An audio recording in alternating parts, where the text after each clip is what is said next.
Here's the key on this. Don't major in minor things. If you take up major time to do minor things, I'm telling you, you'll be behind the curve constantly. Here's what we learn in sales training. What's major time and what's minor time? Here's minor time, thinking about prospects. Here's minor time, making lists of prospects. Here's minor time, keeping books on prospects. Here's minor time, going to see the prospect. Here's minor time, evaluating the prospect after you've been there. That's all minor time. Here's major time, in the presence of the prospect. That's major time. And if you took a look, if you're in sales and you took a look at a week, you'd say, my gosh, I'm spending 90% of my time on the minor stuff and so little time on the major stuff in the presence of. How many hours in the presence of in my day? How many hours in the presence of during my sales week? Because the time that really counts is in the presence of the prospect. Majors and minors. Here's another key time management essential. Don't mistake movement for achievement. It's easy to get faked out by being busy. Guy comes home at night all exhausted, falls in the chair and says, oh, I've been going. Here's the big question, doing what? It's not the going. Some people are going, and they're doing figure eights. I mean, their progress is small. So don't mistake movement for achievement. Here's another one in sales we learned. Don't mistake courtesy for consent. If somebody's pleasant and they nod, you say, oh, they're going to buy. No, they're courteous. You can't mistake courtesy for consent.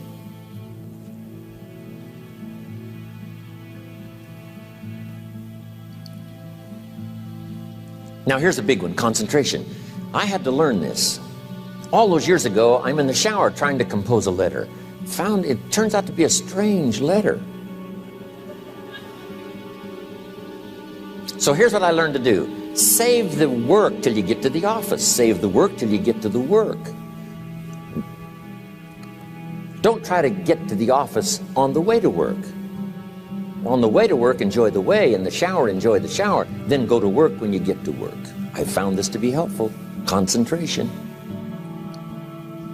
Here's another big one. Learn to say no.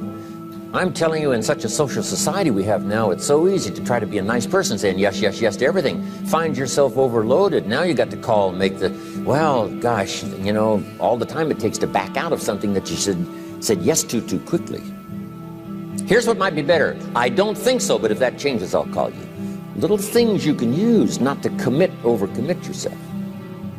My friend Ron Reynolds says, don't let your mouth overload your back. It's a good one. Now here's a big one on time management. When you work, when you play, don't mix the two. Don't work at play. I used to take my family to the beach and I would bring my briefcase.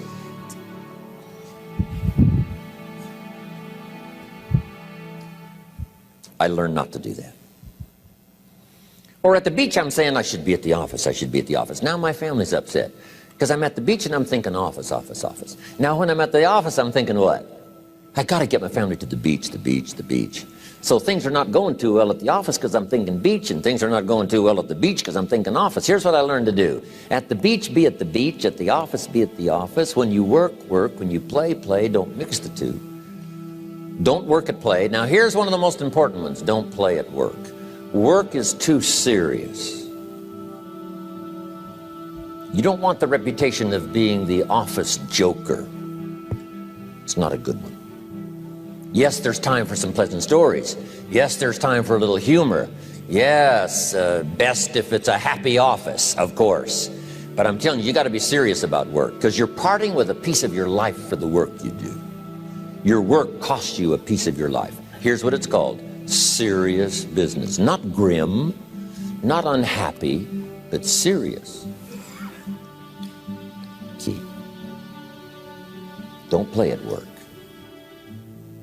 The old expression, I don't think we use it anymore, horse around at the office. Play around, play jokes, play tricks. No place, not at the workplace. At the beach, yes. At the bar, yes. Somewhere else, not work.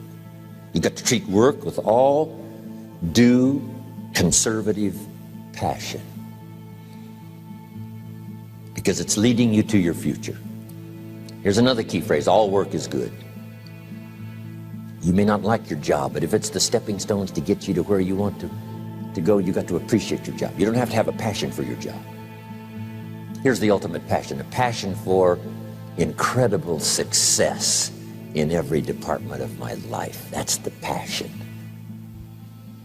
But don't look down on some menial job you have to do to finally get you to where you want to go. No job is menial. No job is not, every job is noble. Training life for pay, making a contribution to society.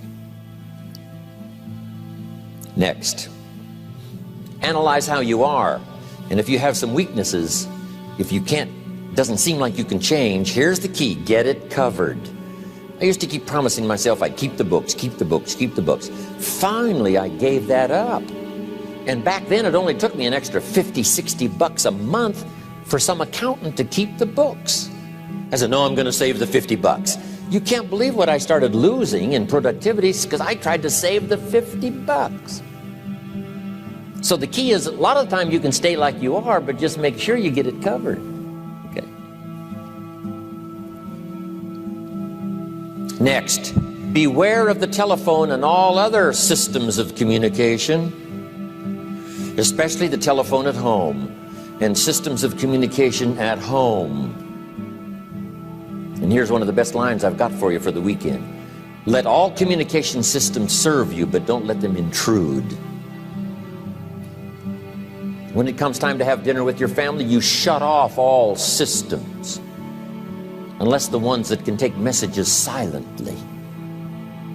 Don't let the phone ring. Don't let anybody intrude, come through the front door nor the back door, nor through the telephone or any other device. So you can't reach John and his family when he's having dinner. The President of the United States couldn't get through. If you develop that kind of a reputation, father, mother, when we have dinner, when we're visiting and have this time with our family, nothing intrudes. So don't let these clever little devices keep intruding. You've got to have a place that's sacrosanct, it's valuable. You don't let anything in for that period of time. Okay. Isn't that good advice? Excellent advice. Here's the next one. Read all the books. You know, I've only got a few notes here on time management, but if you've got some particular challenges, you run a big organization, a big corporation, you've got some challenges, there's plenty of books. Now, here's what's next. Just be more alert to the things that might be stealing your time. Here's why. Time is like capital. You can't let someone steal your seed corn. You can't let someone steal your capital. And you can't let someone steal your time. You must designate your time. And some of the time that you designate, you must not let anyone steal. Casual time, you might let someone intrude and steal a little bit and take a little bit, but not serious time. Key.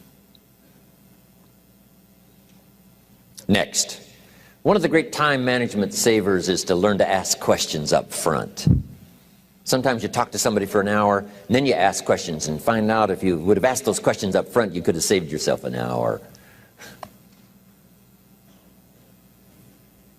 Asking questions up front helps you to get to the problem now. But if you just launch into some discourse, you might waste 30 minutes, waste an hour, when here's what you should have been talking about. After you finished an hour, you say, John, what's really the problem? He said, well, it's something personal. See, that's what you should have been talking about this whole hour. Key.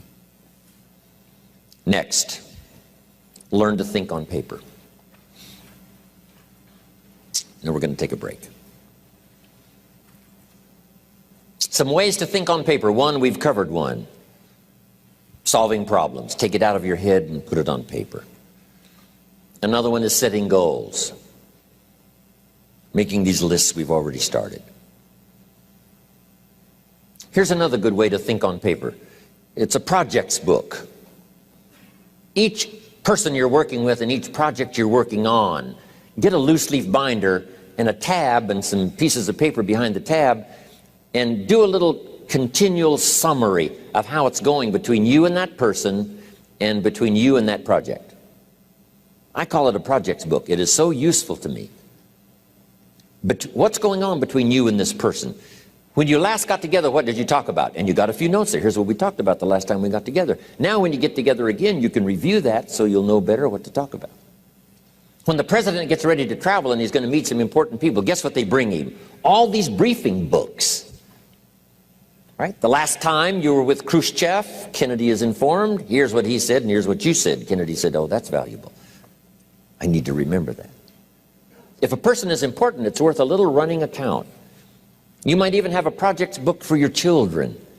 Here's what's happening between me and my child. We've talked about this, and we've talked about this, and we've talked about this. Next, a day timer. Keeping track of all of your appointments. You know, mine is all filled with, you know, when to catch an airplane and when to do a seminar, and when to sit down and have a conference, all the rest. Next is a game plan. You know, if you've got a house and the, insurance is going to come due and some other things are going to come due, you just put it on a spreadsheet and make sure it's taken care of. Key phrase, take things out of your head and put them on paper. And the key is to just experiment with different ways that helps you to do that. Now here's the last one, thinking on paper, and that's to keep a journal. One of the things I'm known for around the world, have been now for 39, 40 years, is keeping a journal.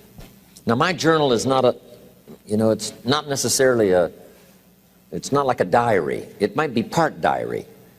I'm flying over Ireland and I write down a few little things that impress me. Today I met this person. Wow, what an extraordinary event. Today I conducted this seminar in Rome. 1,000 people stood up and sang for me. I've got a little bit of a diary in there. But here's what primarily your journal is for. Collecting good ideas. A journal is to collect good ideas on your health, good ideas for your business, good ideas for your future, good ideas for time management. Because I used to take notes on pieces of paper and torn off corners and backs of old envelopes and restaurant placemats. And I threw all this stuff in a drawer. It did not serve me well. I finally learned to get a bound copy, right? And just keep a journal, right? If I was here, I had my journal, I'd be taking notes, right? These 2 days in my journal. Now, if you're caught without your journal, you just take the notes when you get back home. You put those notes in your journal, throw the paper away. Because we don't usually go through paper to review. But see, my journals now make up a significant part of my own library. My journal's all reserved privately for my children and my grandchildren.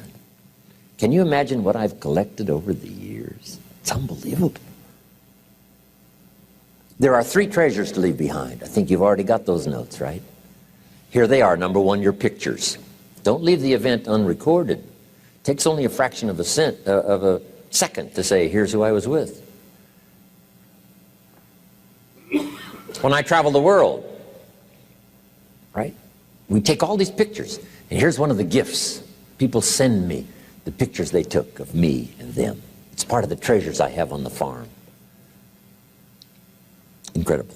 A picture's worth 1,000 words to describe the scene, the emotion, what happened. Say, wow, this was an extraordinary day for me when I met these people. Here's what they told me happened to them when they went to my seminar 10 years ago. Wow, the drama comes back if you've taken the pictures. It's one of the treasures to leave behind when you go. Remember the old photographs that we have now of, 100 years ago, 70, 80 years ago, just a few photographs? What would it be like if you had thousands of photographs of the past, of your history, your mother, your father, right? Grandparents? So change all of that now for your children. Leave all your photographs as a record Here's what's next to leave behind, and that's your library. The books that changed your life, the books that changed your health, the books that rescued you from oblivion, the books that you passed on to other people, they were so exciting for you, the books that made you financially independent, the books that developed your leadership, the books that gave you wisdom to ponder when things were tough, the books that got you through the winter, the books that helped you to plant in the spring and harvest in the fall. What a treasure to leave behind. If you do that, here's what's for sure. Your books will be more valuable than your furniture.